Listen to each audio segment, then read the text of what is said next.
On ne peut survivre sans l'esprit. Êtes-vous là? Allez-vous agir? Let's reconnect. Y aurait-il une géométrie du réel? Reconnect us to the earth.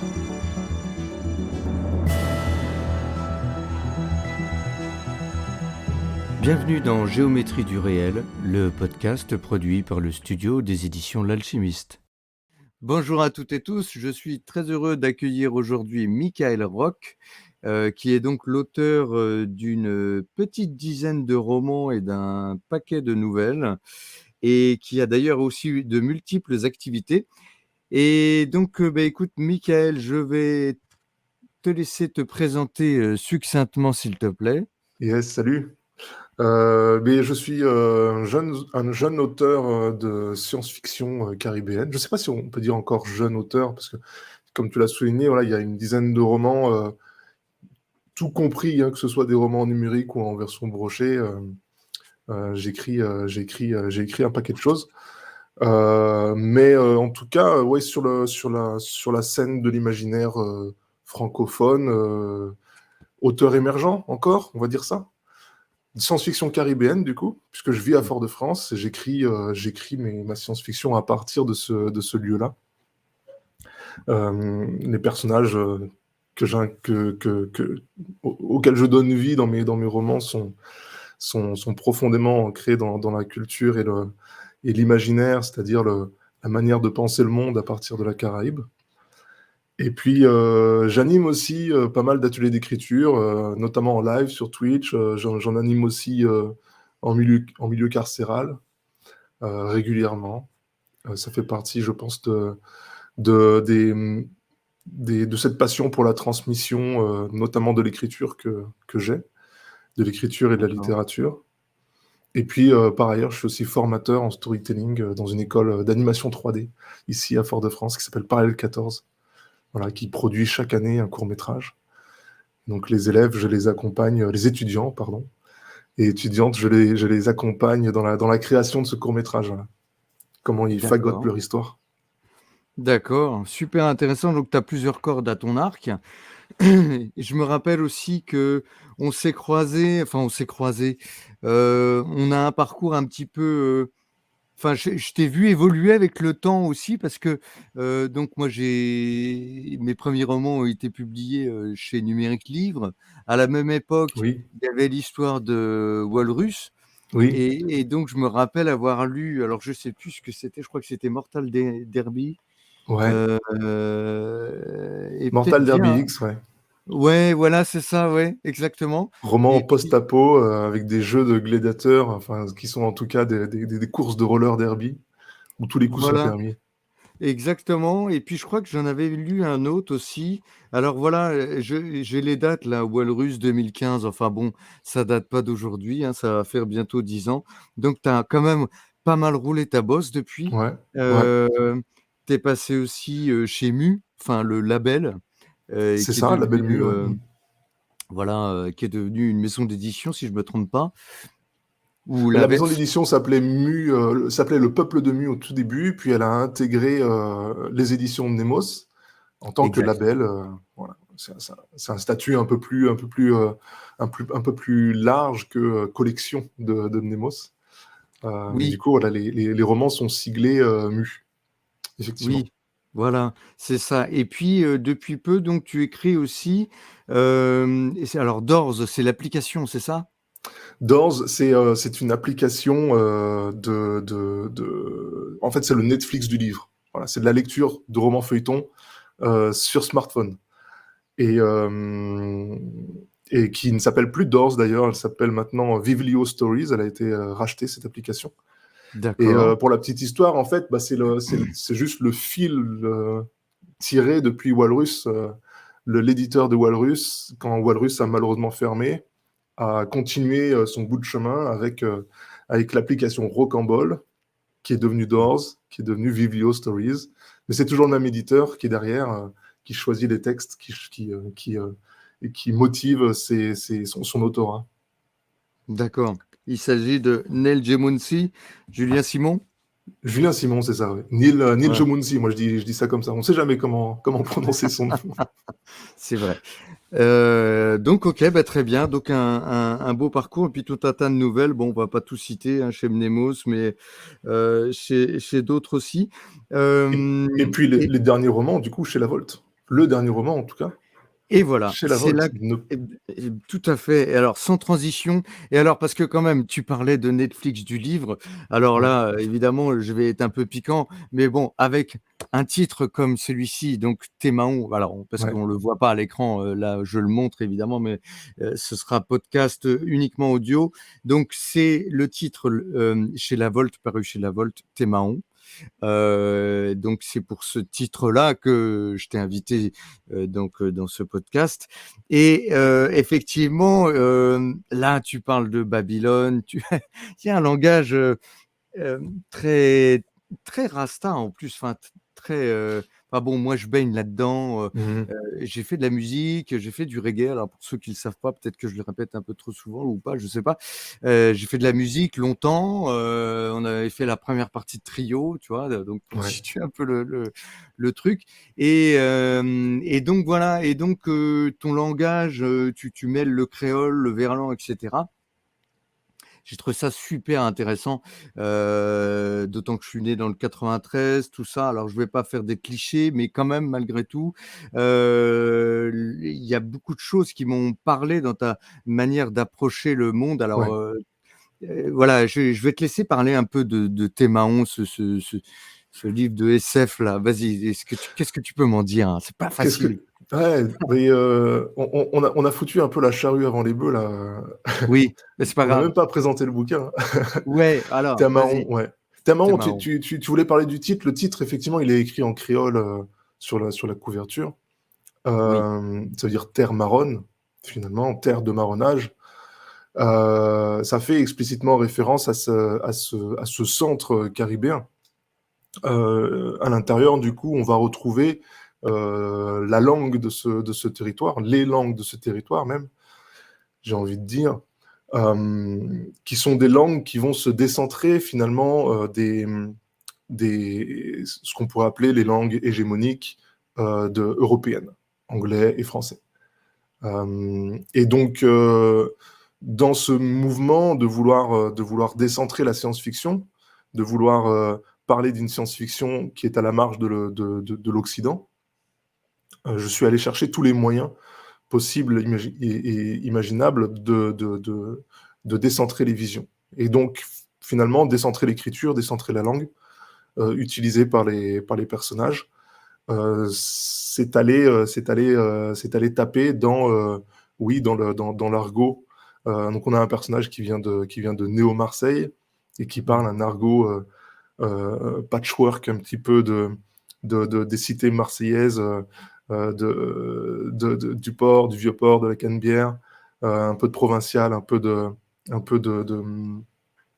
oui, de provincial, j'allais dire d'occitan, mais en fait, non, c'est du provincial.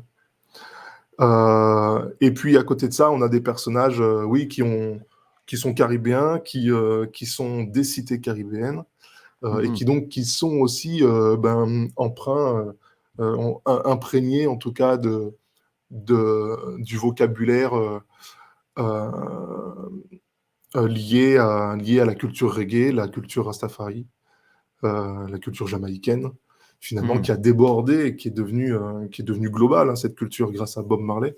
mhm. Et dans ces mouvements d'émancipation des cultures dominantes, eh ben, oui, Babylone, c'est à la fois les flics, les Babylones, c'est les flics. Ouais, C'est à la fois les États-Unis, ou en tout cas la ville, la ville qui grandit, qui écrase tout, le système. qui est le système aussi, voilà, qui est derrière cette ville-là. Et voilà, c'était histoire de vraiment rendre cette manière de penser décentralisée la plus totale possible. Hmm. Sachant que du coup, pour présenter un petit peu à nos auditeurs, Témaon, c'est un livre, enfin, l'essentiel du décor, hein, de l'univers du livre, c'est Lanville.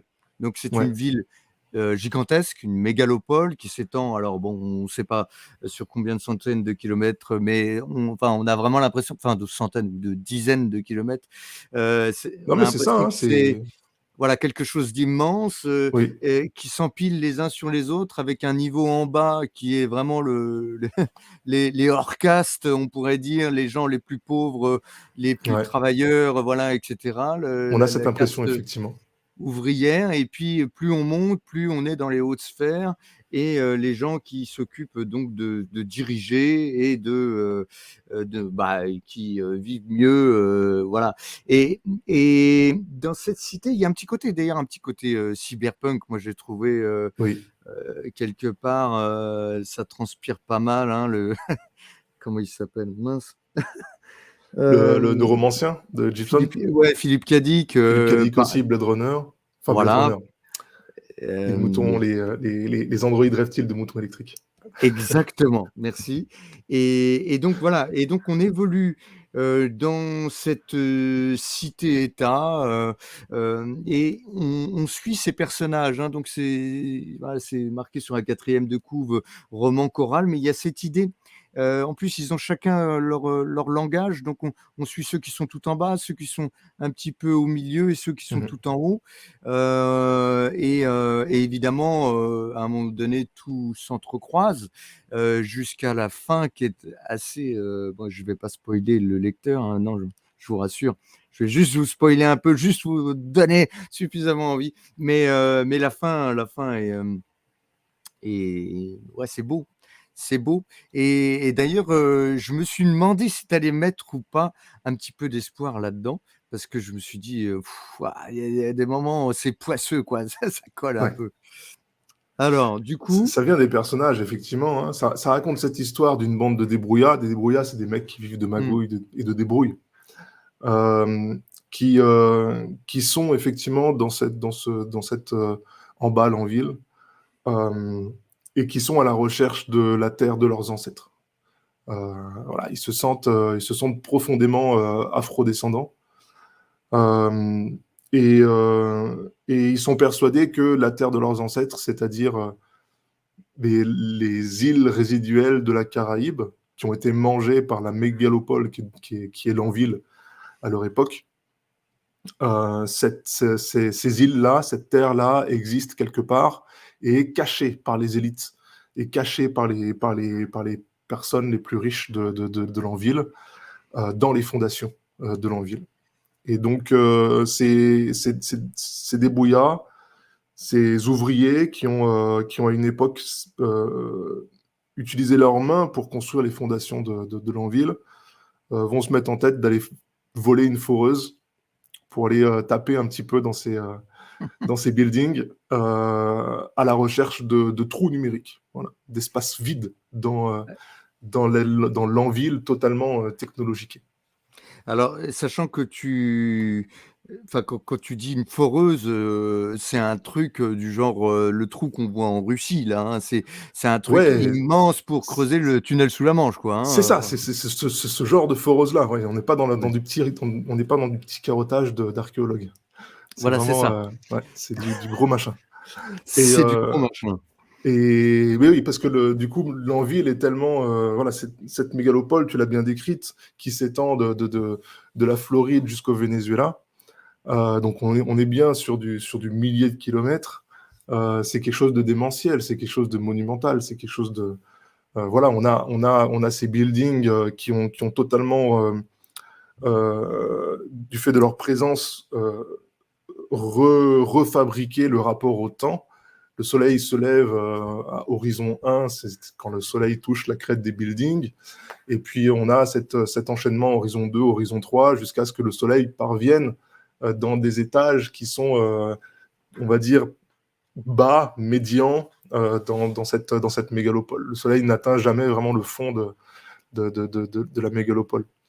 Donc on a ces perspectives de bâtiments qui sont à perte de vue. Euh, Vraiment, je me suis nourri, oui, de toutes les villes qu'on a dans les œuvres cyberpunk, Mmh. pour créer ce Lanville. Et finalement, nos personnages, eh ben, quand ils sont dans cette quête des origines, c'est vraiment là toute l'interrogation qu'ils ont sur leur espace, sur leur vie, à quoi ça rime de se replier sur quelque chose d'atavique, sur quelque chose de filial, sur quelque chose de, de, comment dire, d'excluant. Voilà, nous sommes de là et pas les autres. Est-ce que c'est ça vraiment la bonne question qu'on doit se poser quand on vit sur un territoire où le monde entier se rencontre?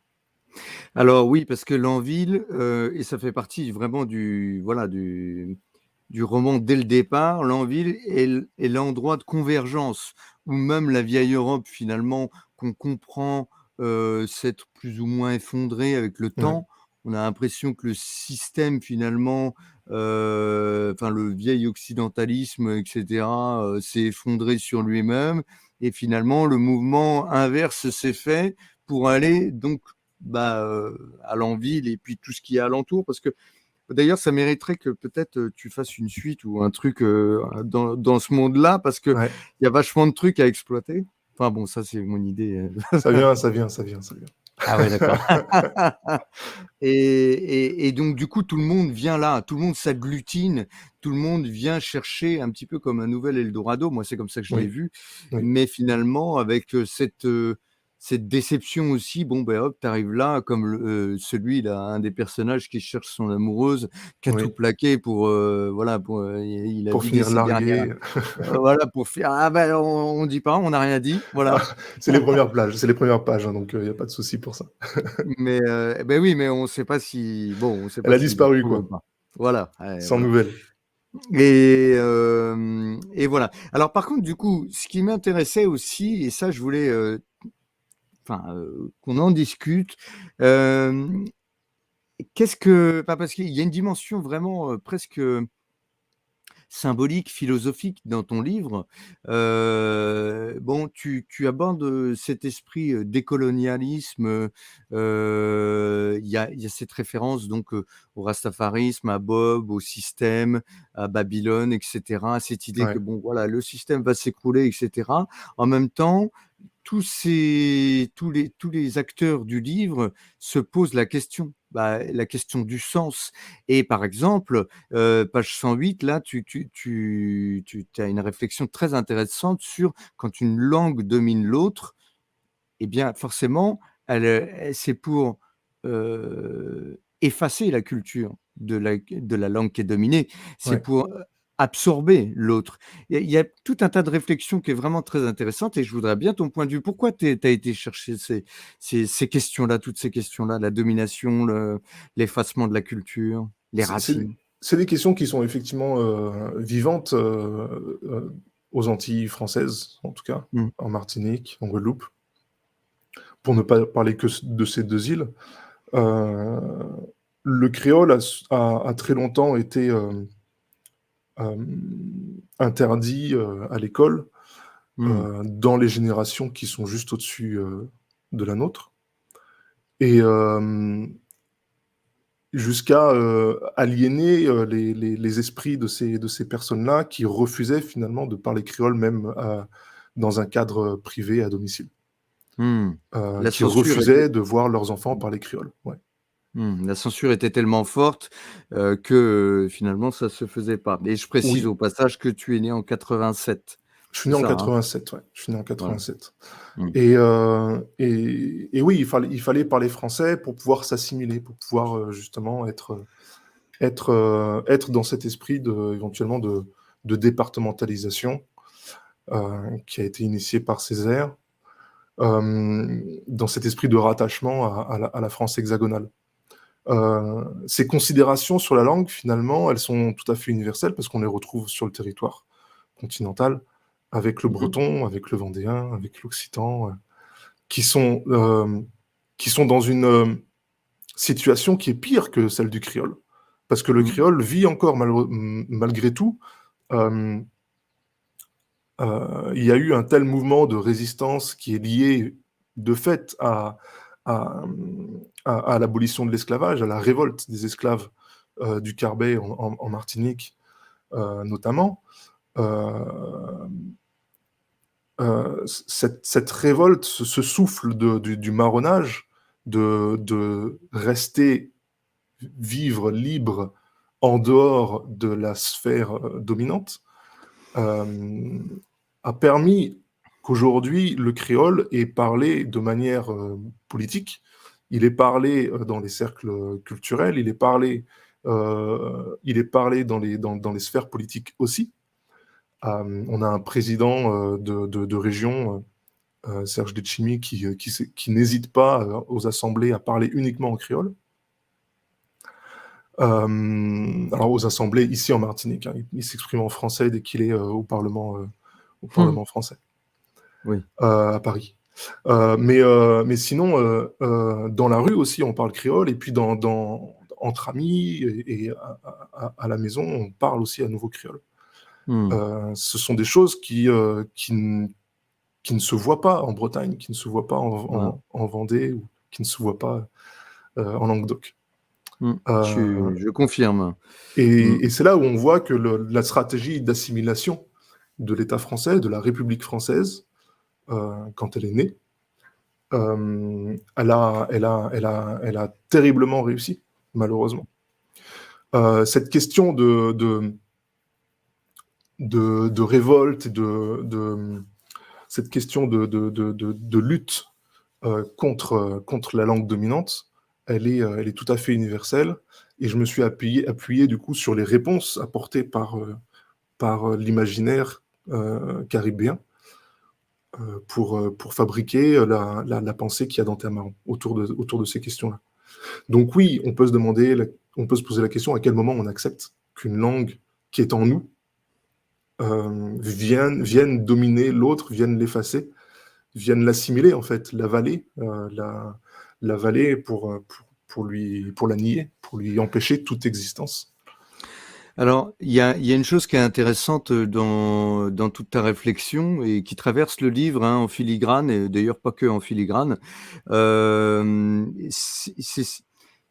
C'est-à-dire que une langue, c'est plus qu'un langage d'échange. Alors, il y a langage d'échange qui fait qu'elle est vivante et qu'elle est utilisée, etc.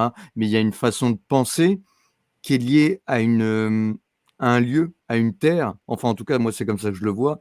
C'est-à-dire que tu parles créole, mais le créole, ou le breton, hein, est associé à l'endroit Bretagne, à l'endroit créole, à l'endroit où il est parlé, quel que soit le langage en question.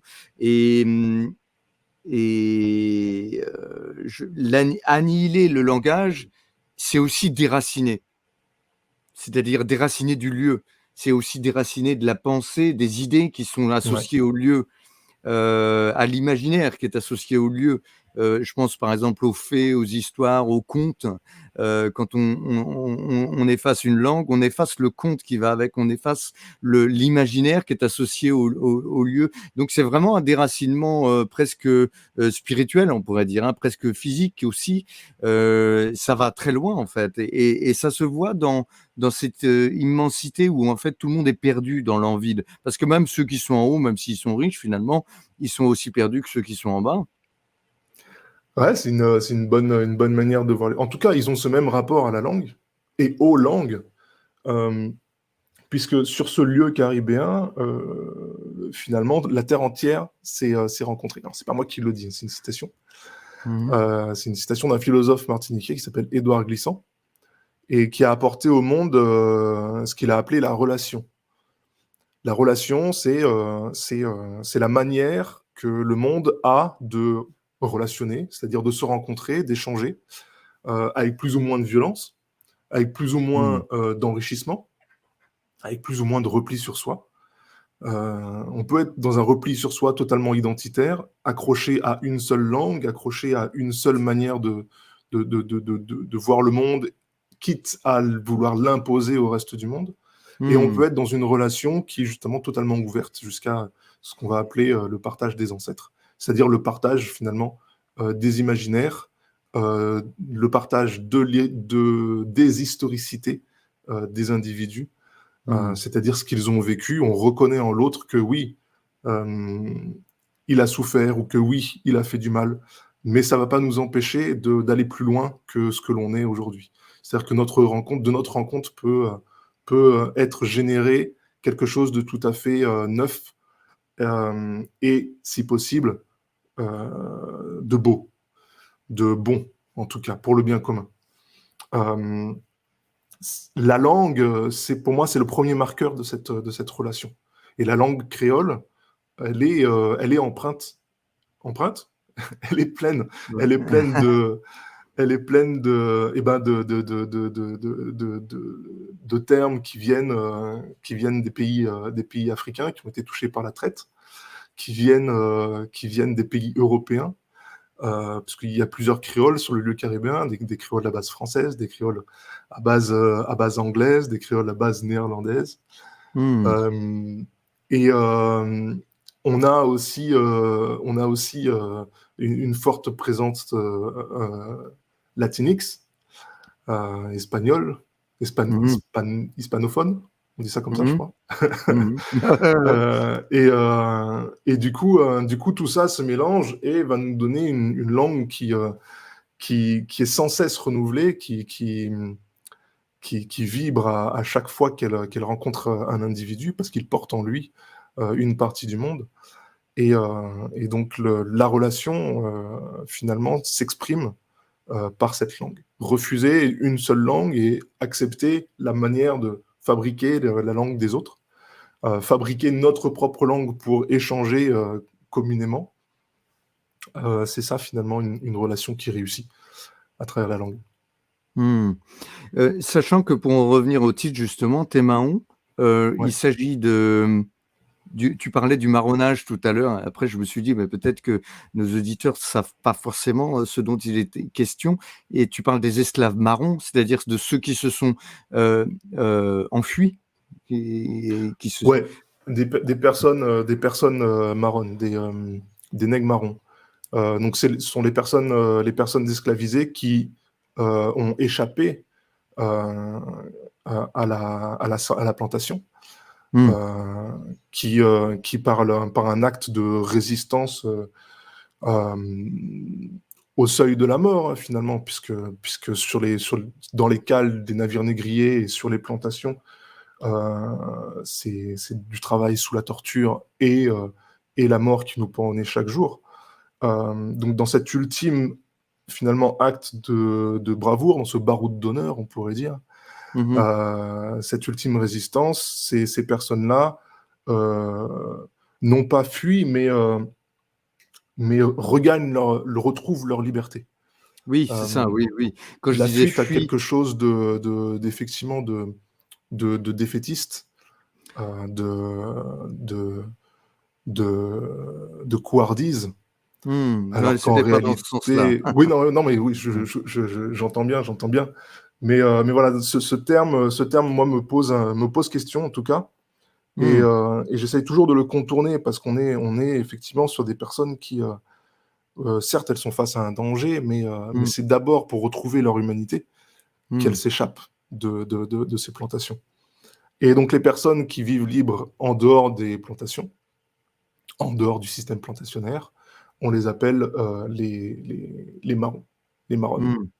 C'est-à-dire qu'ils montaient dans les collines, enfin en tout cas c'est ce que j'ai cru comprendre dans mes différentes lectures et échanges à gauche à droite, c'est ça, c'est-à-dire qu'ils quittaient les plantations, et quand je voulais dire fuir, c'était fuir l'horreur en fait, et regagner sa liberté. Et en fait, c'est vraiment c'est un acte de courage et de résistance fou, parce qu'en plus de ça, d'après ce que je sais, tu confirmeras ou pas, mais ensuite ils se sont cachés, ils ont repris leur vie complètement loin de tout ça, et puis ça a duré plusieurs générations.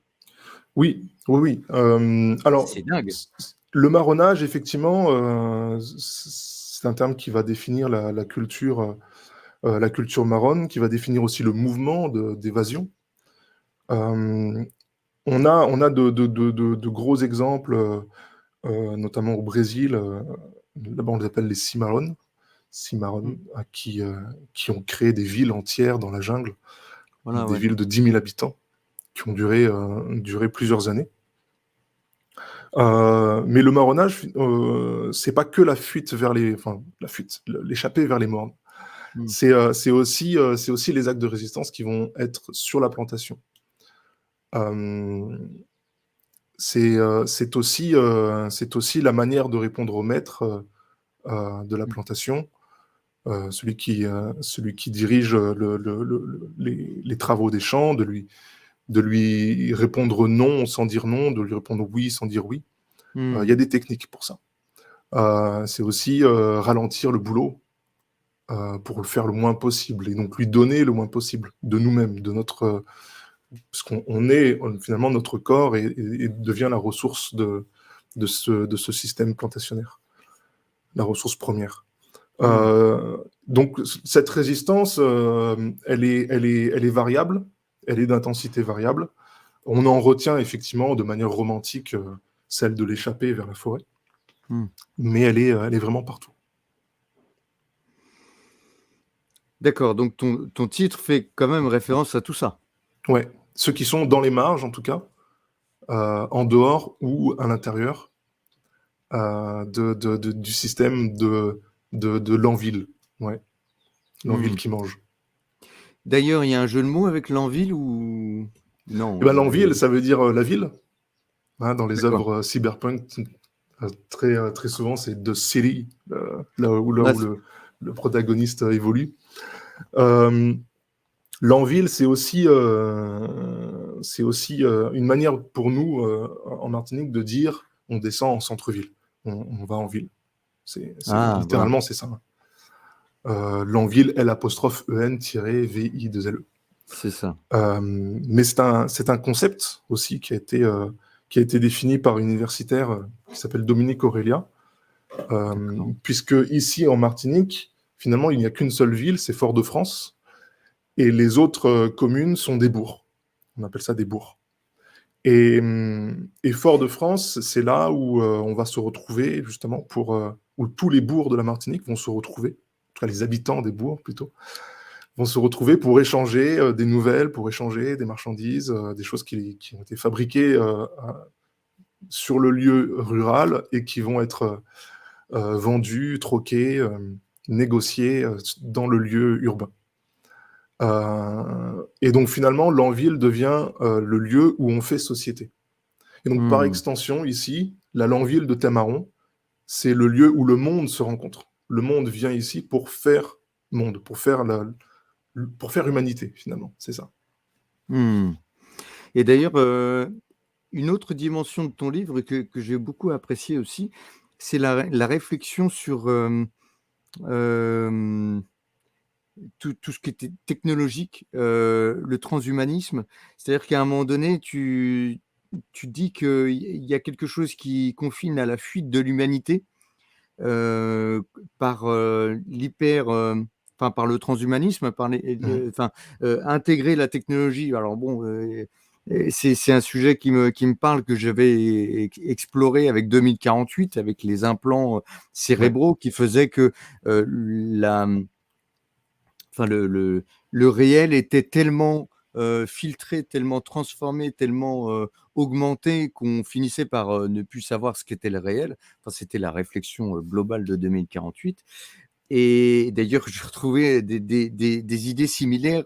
Finalement, on en revient un petit peu aux mêmes questions. Et alors, qu'est-ce que tu veux dire par là? Parce que la fuite de l'humanité, tu parles même de la fuite de nos émotions. C'est-à-dire, est-ce que on peut se guérir? Il y a cette idée aussi que finalement, même l'esclavage, même toutes ces horreurs, et la chute du système et qui finalement se transforme.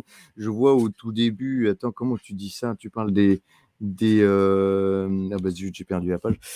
Des grèves qui n'ont jamais changé le système depuis des décennies et des décennies, et que finalement on est là face à ce système qui est polymorphe, qui meurt d'un côté en Occident, mais qui se recrée finalement ici.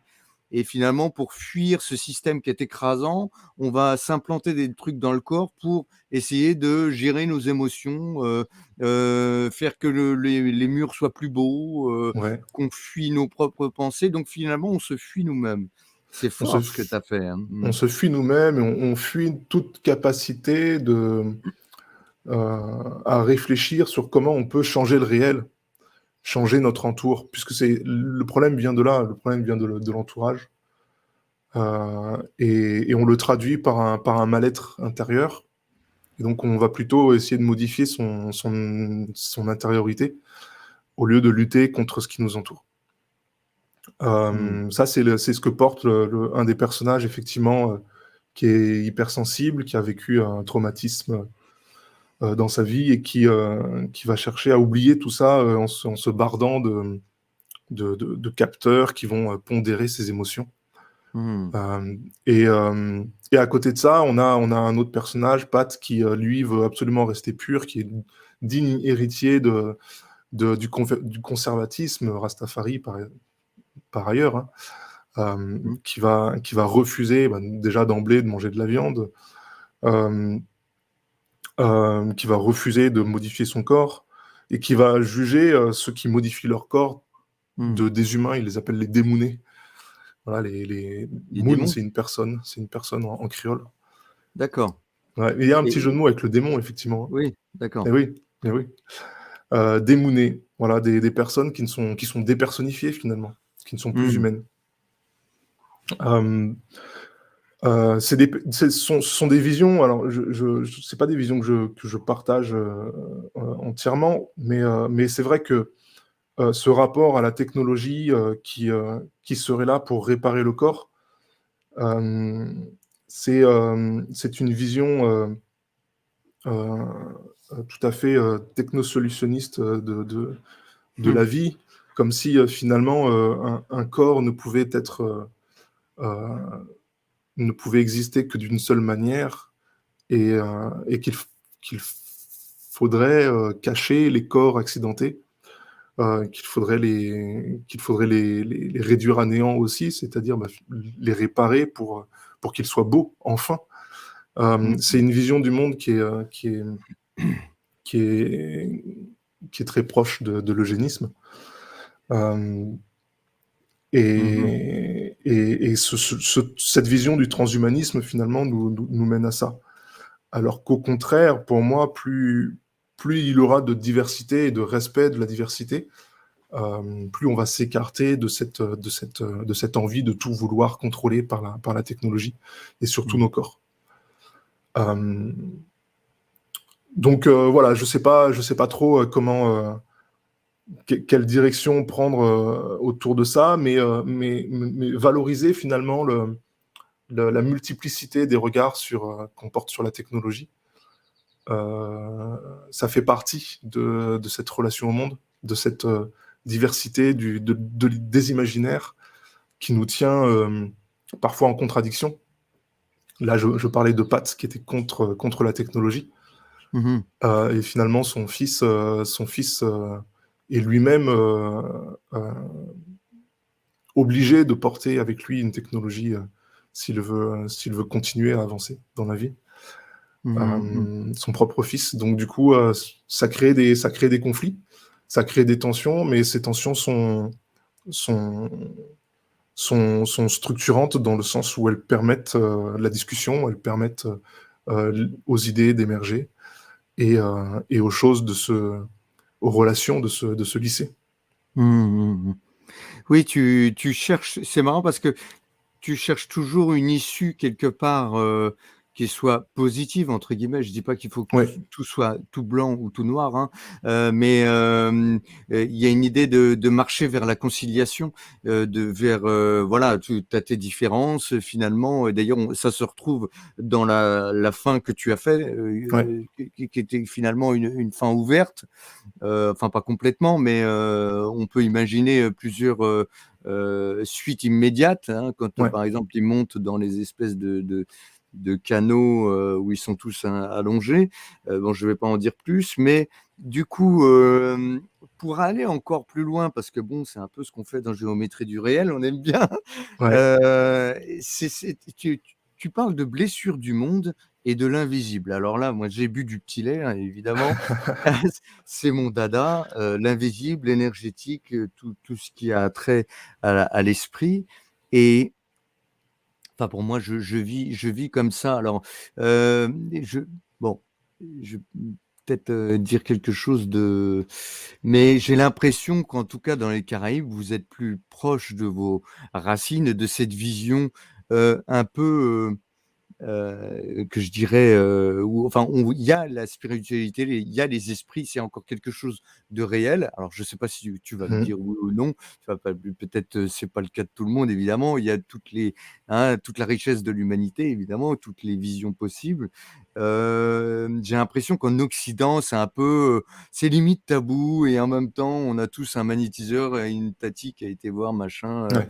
Et en même temps, on va pas oser en parler, tu sais, comme si c'était un truc, oh, il est bizarre, lui, tu sais, gros esprit, waouh! Mmh. Bon, d'ailleurs, tu parles du soukounian à un moment Ouais. donné, non?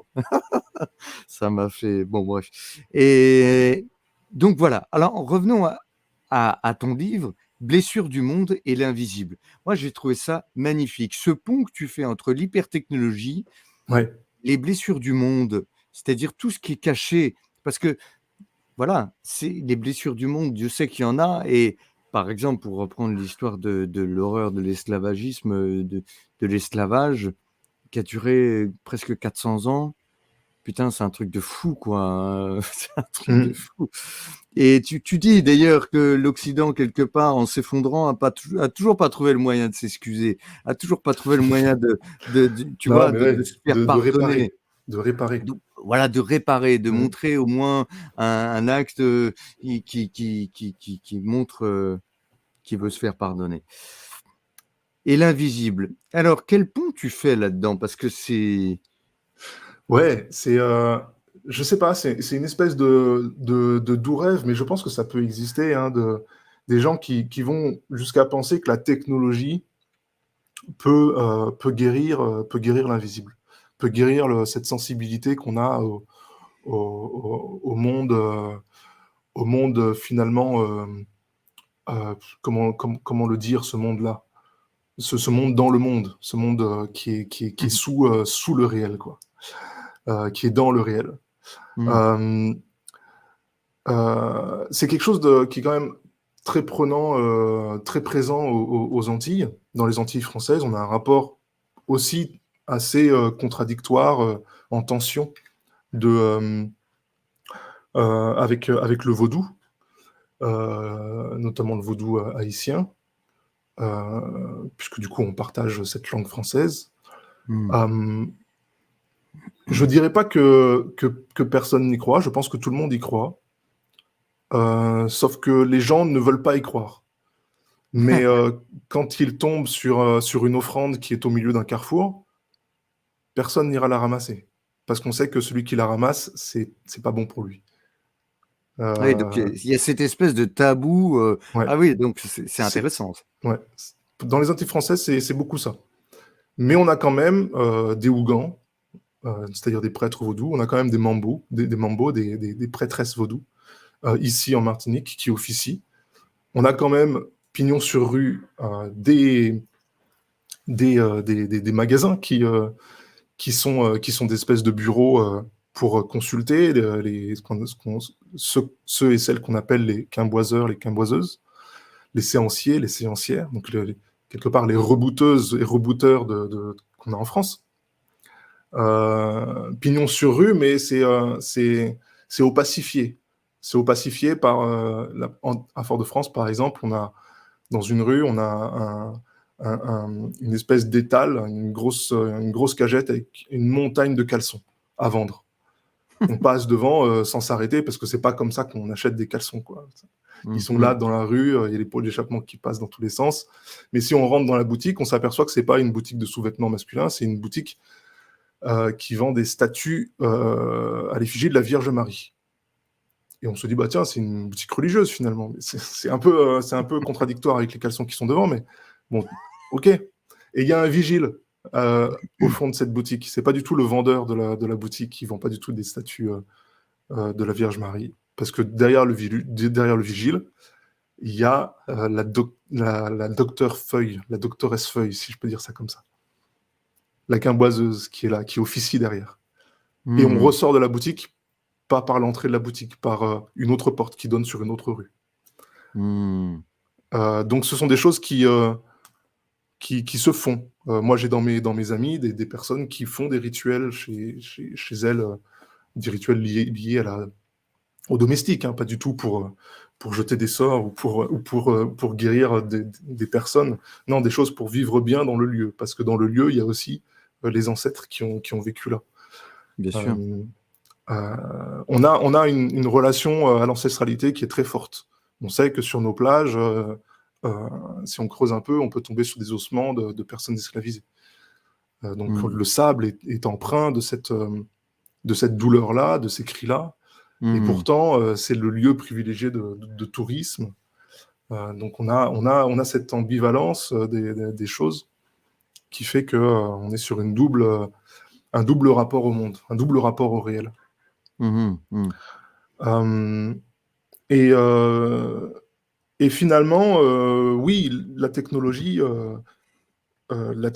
pourrait quelque part nous amener à révéler ce réel, à mesurer ce réel. Récemment, j'ai écrit une nouvelle qui se passe dans l'espace, qui s'appuie sur une technologie qui s'appelle le scintillement lumineux en français. Sparkle Lightning en anglais, c'est un peu plus joli en anglais, mais qui va en réalité, en projetant des ondes lumineuses ou d'autres ondes électromagnétiques sur une matière, va permettre de scanner cette matière et de repérer où se trouve le mouvement dans cette matière. Donc par exemple, si on scanne un bras, on va pouvoir faire une cartographie des veines. Si on scanne une feuille, on va pouvoir voir où passe la chlorophylle dans la feuille. Cette technologie, on l'utilise dans l'espace pour justement repérer sur les planètes où est-ce qu'il peut y avoir des vides, du mouvement, de gaz par exemple, ou d'eau. D'eau, oui, bah oui. Ouais. Et on pourrait, en extrapolant un petit peu, scanner nos cimetières, scanner nos corps et voir si dans nos défunts, il n'y a pas des morts vivants. On parle dans l'imaginaire, hein. Mais voilà, cette technologie, finalement, elle s'affine tellement qu'elle en arrive à voir des choses que nous, on ne peut pas voir à l'œil nu. C'est le principe de la technologie, finalement. Donc des choses qui sont dans le réel, des choses qui font partie de l'invisible. Voilà, c'est ce que j'aurais à dire vis-à-vis de cette technologie-là. Oui, et sachant qu'en même temps, du coup, chaque protagoniste, finalement, a suivi son intériorité. Et finalement, chaque protagoniste a suivi ce qu'il croyait au plus profond de lui, comme s'il suivait finalement l'invisible, parce que j'ai oublié c'est Easy, je crois, qui va avoir et qui va avoir une sorte de voyante finalement dans en bas, Lanville, et finalement c'est contre-intuitif au départ. Qu'est-ce qu'elle fait là? Il y a quelque chose qui craque en elle, et finalement elle redescend au plus profond de ce qu'elle veut vraiment, de ce qui la fait vibrer. Elle éteint même ses machines, toutes ces choses à l'intérieur d'elle qui font que ça compense ses émotions finalement. Donc finalement tu mets un peu l'humain en avant. Finalement, oui. Mais Patson, lui, il suit la direction inverse. Lui qui a toujours nié avoir une technologie dans le dos pour pouvoir marcher. Au final, il est obligé de l'accepter comme partie prenante de lui. Et c'est vraiment ça, cet éclatement de la diversité, c'est d'avoir cette concomitance des visions, qui sont toutes les deux des visions totalement acceptables. Parce qu'elles sont liées à des arcs narratifs qui vont vers plus de reconnaissance de l'individu, de ce qui fait fondamentalement notre différence. Et d'ailleurs, la question qui traverse tout le livre aussi, renverser le système, Finalement, Ouais. tu le dis, aussi, c'est en maintenant la relation, c'est-à-dire en supprimant ce qui nous éloigne, quel quelle que soit la chose qui nous éloigne. Est-ce que c'est un peu ça que tu veux dire ou pas? Hem, c'est plutôt en supprimant toute, tentation de repli sur soi. Plus Mmh. on va vers la différence, justement, si on ne considère pas la différence comme quelque chose qui nous éloigne, on est finalement entraîné vers, ben, toujours plus de mixité et toujours plus de métamorphose, finalement, de soi, Mmh. dans un sens ou dans un autre. Heu et pour moi, c'est ça l'expression même de la relation. Toujours plus de mixité. Hem, L'acceptation de la différence de l'autre, ouais, finalement. ouais, ouais, Mmh.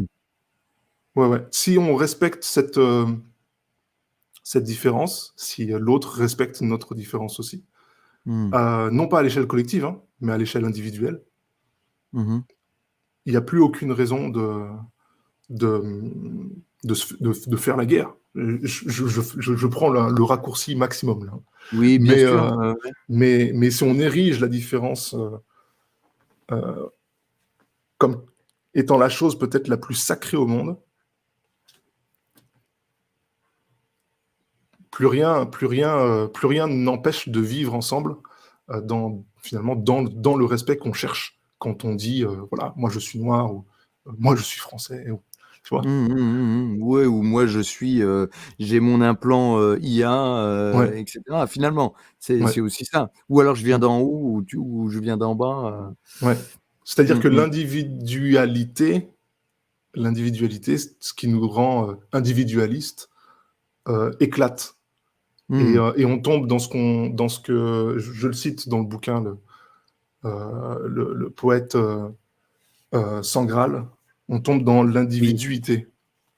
oui, oui. Tu parles de diversalité aussi. J'ai Ouais, bien aimé c'est un néologisme, enfin, à ma connaissance. c'est oui, c'est un néologisme, Ouais, porté ouais. par 3 écrivains, martiniquais, D'accord, Chamoiseau, Confiant et Bernabé, OK. qui vient pondérer, ouais, faire la nique, on va dire, à l'universalité. Bah oui. Voilà, ce culte de l'unique, ce culte de Mmh. l'unification, ce culte du rassemblement derrière, une seule norme justement, une Mmh. seule langue, l'universalisme porté par la République. Ces auteurs-là ont décidé de vanter finalement le mérite de la diversalité, c'est-à-dire l'harmonisation des différences. Mmh. Bah, sachant qu'en plus de ça, dans cette, version de l'universalité, en fait, il s'agit d'un effacement de l'individu. Il s'agit d'un effacement des différences, mais pas dans le bon sens. Ouais, C'est-à-dire un effacement, de de qui tu es, de oui. qui ch ch alors qu'au contraire, c'est en étant, bah, je sais pas comment on appelle les habitants de Fort-de-France, merde, je Il faut suis y aller. désolé. Comment? Les Faux-y-aller. Des Faux-y-allais. Alors, c'est en Ouais, étant Faux-y-allais ou, breton ou, enfin, breton ou, rennais, je veux dire, ouais. voilà, brestois, que finalement, bah, enfin, c'est le fameux: «Tu sais d'où tu viens, alors tu sais où tu vas».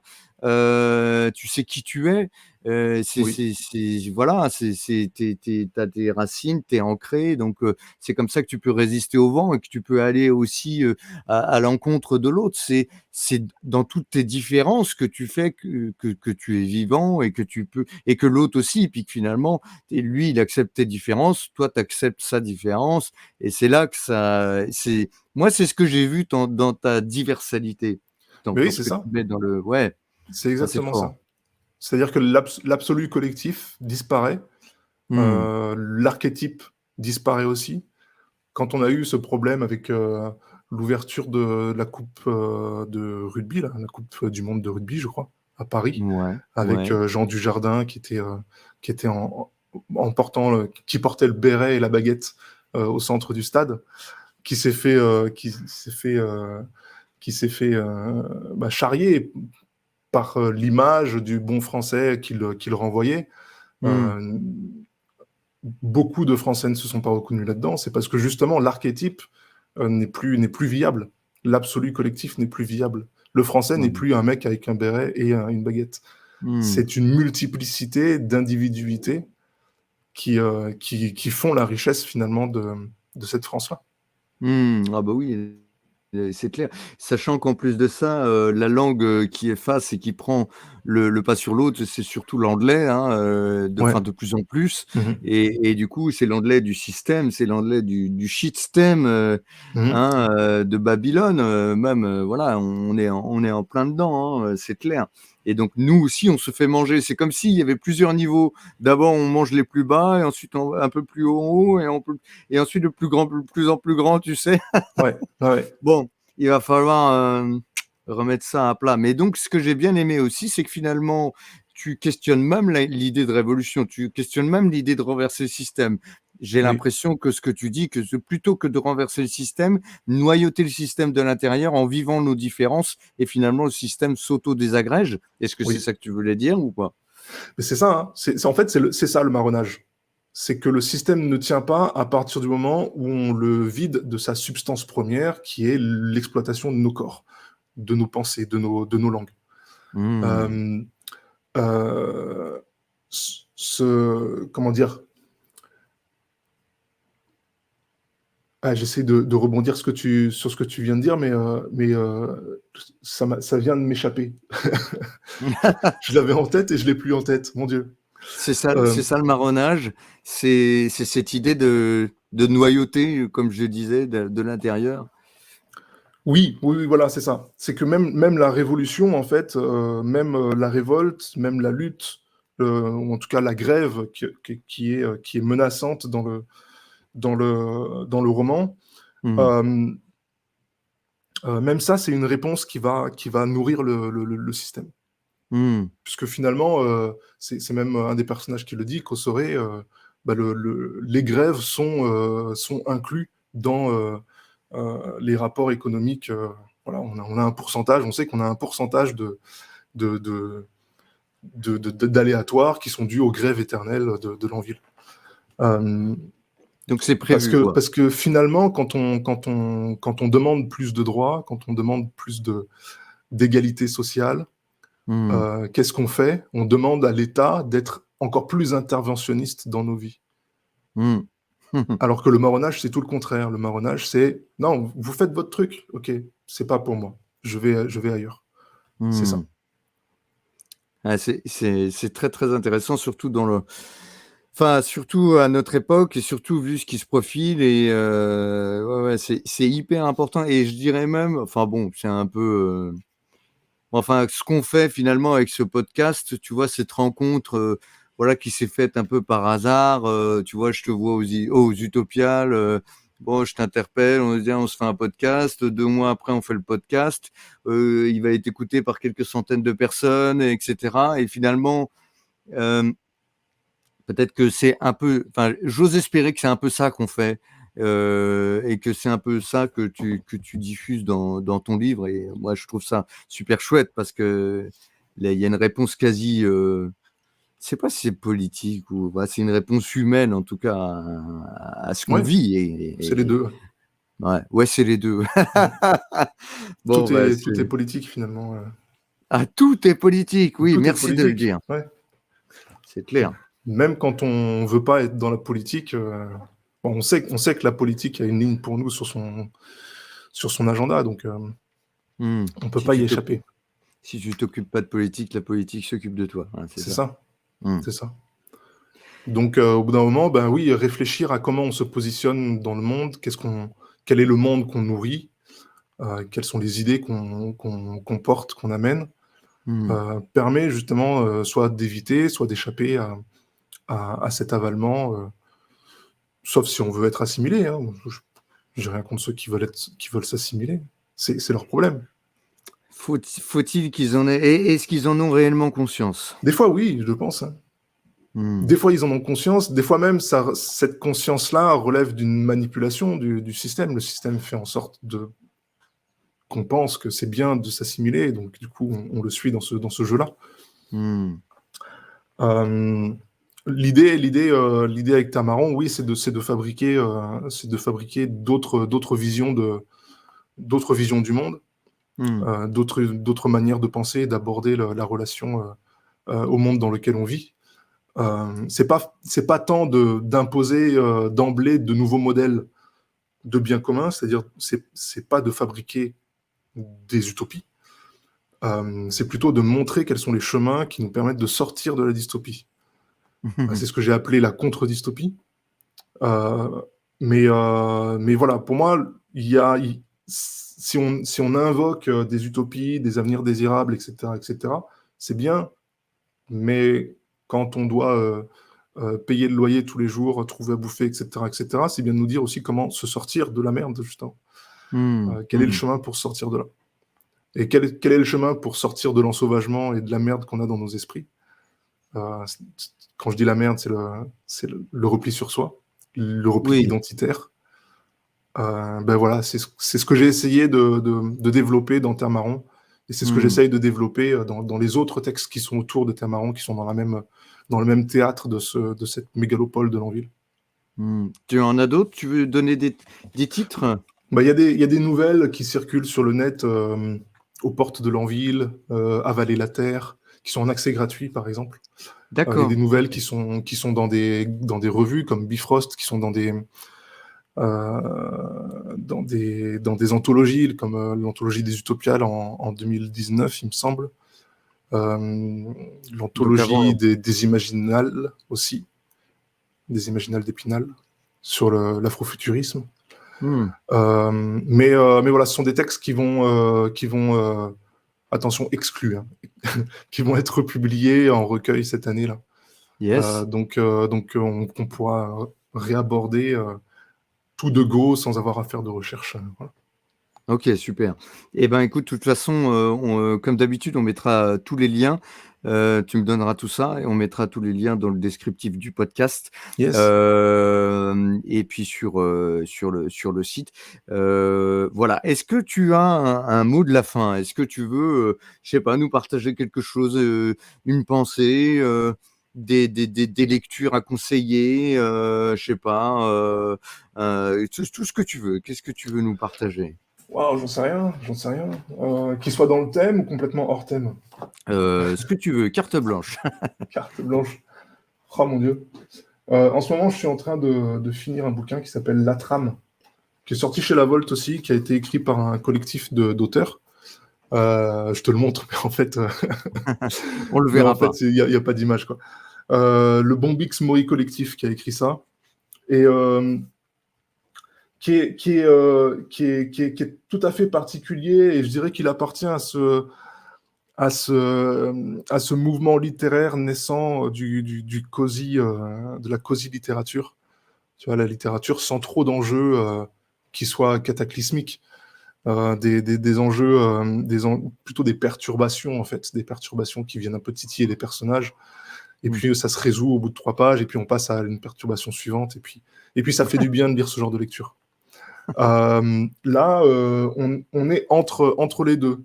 Il n'y a pas trop d'enjeux. En tout cas, l'enjeu principal, c'est une espèce de marée verte qui envahit les continents, mais qui est une marée qui est à la fois destructrice, mais aussi salvatrice, puisqu'elle apporte à manger, elle apporte des médicaments à ceux qui vivent sur cette terre-là, les trameurs. Et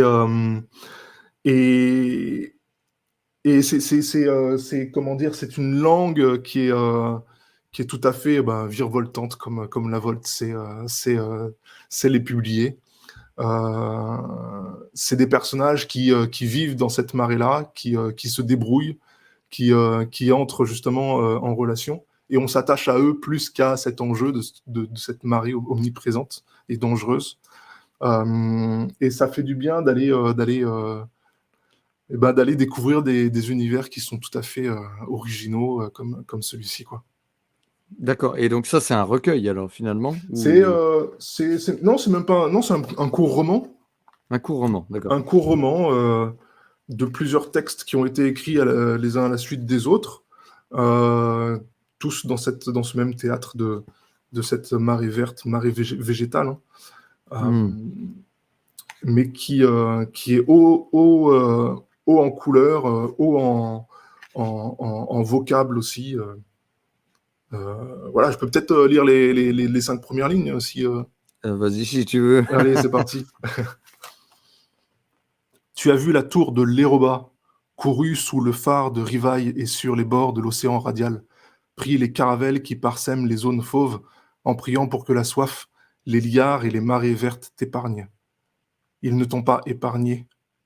Tu as appris tant de langues, des sabirs improbables, peuplés de neige et de printemps, écumer les cités-États qui étoilent les rias, bourlinguer dans leur ceinture de misère, dans les franges de Borée et de l'ocre. Tu sais les nuits apeurées et les rues de crasse et d'inquiétude. Tu as vu les marées vertes déferler sur les hommes frêles, envahir leurs habitations et emporter leur vie. Et puis quand la marée s'est apaisée, tu es allé récolter ces fruits miraculeux au fond des champs précaires, comme tous les miséreux. Dans les cités suspendues d'Aléor, tu as compris les injustices et la violence que la symbiose réserve aux francs jeux et à tous ceux qui prétendent échapper à sa loi. Tu as beaucoup vécu, Chiffre, pour ton jeune âge, mais tu ne sais pas marcher. Eh bien, Voilà. c'est poétique en plus. Ouais. C'est assez fantastique. Voilà. Et d'ailleurs, je me suis fait la réflexion en lisant tes marrons que ça mériterait une adaptation audio. Alors, je sais pas si La Volte... voilà, Mathias, si tu nous entends, éditeur de chez La Volte, si y a une adaptation en audio, ça serait vraiment stylé. Ouais, il faudrait trouver les bons acteurs, mais ouais. Oui, voilà, c'est ça. Oui, c'est vrai. D'ailleurs, oui, et pourquoi pas faire une voix, hein, parce que tu as une belle voix, d'ailleurs. Non, mais c'est vrai. Eh bien, écoutez, voilà, je crois qu'on va se laisser. Mickaël, voilà, écoute, je sais pas, tu as dit ton mot de la fin. Après, si tu veux dire encore quelque chose à nos auditeurs, vas-y. Je suis, pour ceux qui seraient intéressés, je suis tous les jeudis soirs sur Twitch à faire des ateliers d'écriture. On travaille nos plumes, on travaille la manière d'aborder les processus d'écriture, la manière de les réaborder pour les modifier, pour les travailler en qualité d'écrivain, d'écrivaine. On essaye de produire des choses qui sont cool. Et voilà, c'est gratuit, donc si vous voulez nous rejoindre, n'hésitez pas. Ok, on mettra le lien dans le descriptif du podcast. Et puis, je vous dis à toutes et tous à très bientôt pour un nouvel épisode. Salut Mickaël. Merci Lionel, ciao tout le monde. Ciao.